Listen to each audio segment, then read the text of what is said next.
I'm here today to help you recognize a super common and very subtle trap that many a wife and mom has fallen right into and hasn't discovered she's fallen into the trap until far too late.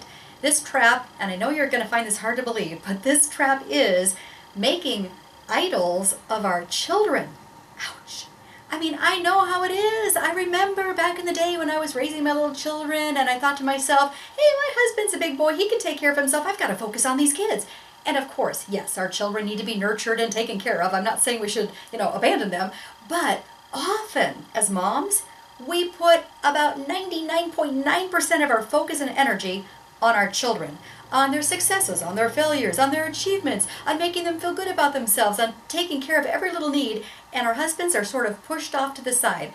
Oh, we might say hello to them every once in a while, but we're really not being very intentional at all about showing them any love and kindness and care, and we're not nurturing our marriage because we're so busy focusing on our children. Actually, and I hate to say this, but this is breaking one of the 10 commandments. You know, the Big Ten? Exodus 20, verse 3, you shall have no other gods before me. And sometimes we have made children, our children, almost like gods. They are the idol of our life. Everything in our world revolves around our children.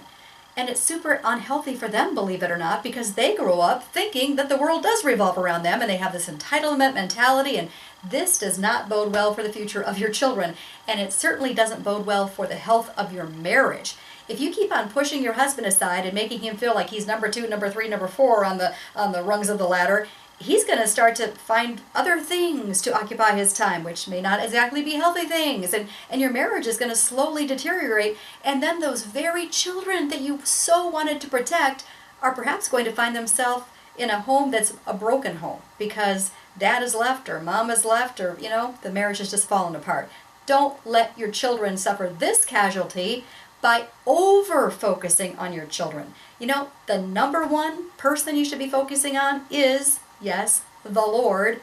Number 2, your husband. Keeping your marriage intact will be super beneficial to your children. It will be the best blessing for your children.